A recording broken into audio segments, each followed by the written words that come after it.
ইরানকে প্রস্তর যুগে পাঠানোর হুমকি দিয়েছেন মার্কিন প্রেসিডেন্ট ডোনাল্ড ট্রাম্প। বুধবার স্থানীয় সময় রাত ৯টায় জাতির উদ্দেশ্যে দেয়া ভাষণে মার্কিন প্রেসিডেন্ট জানান, আগামী ২-৩ সপ্তাহ ইরানের উপর জোরদার হামলা চালাবে যুক্তরাষ্ট্র। হুঁশিয়ারি দেন, চুক্তি না করলে গুড়িয়ে দেওয়া হবে দেশটির বিদ্যুৎ কেন্দ্র ও জ্বালানি স্থাপনা।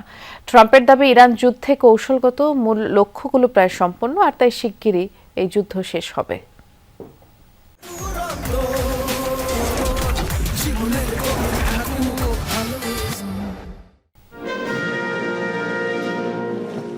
জাতির উদ্দেশ্যে মার্কিন প্রেসিডেন্টের ১৯ মিনিটের ভাষণের প্রায় পুরোটা জুড়েই ছিল ইরান যুদ্ধ।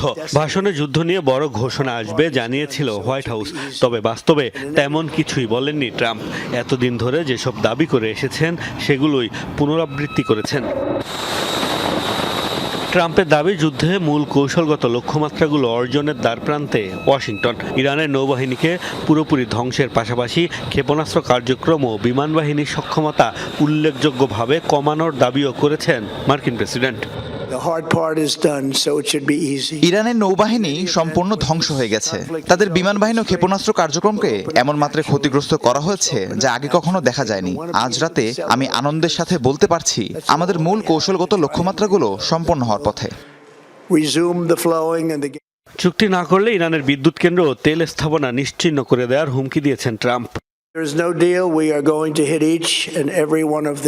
যদি কোনো চুক্তি না হয়, আমরা তাদের প্রতিটি বিদ্যুৎ উৎপাদন কেন্দ্রে কঠোরভাবে আঘাত হানব। আমরা তাদের তেলের উপর আঘাত হানিনি, যদিও সেটাই সবচেয়ে সহজ লক্ষ্য।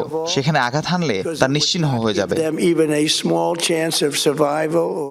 ভাষণে আগামী ২-৩ সপ্তাহ ইরানের ওপর অত্যন্ত জোরালো হামলার ঘোষণা দিয়েছেন ট্রাম্প। তার হুমকি, দেশটিকে প্রস্তর যুগে ফিরিয়ে নেওয়া হবে। তেহরানের শাসন ব্যবস্থায় পরিবর্তন আনার কোনো পরিকল্পনা ছিল না বলেও দাবি তার।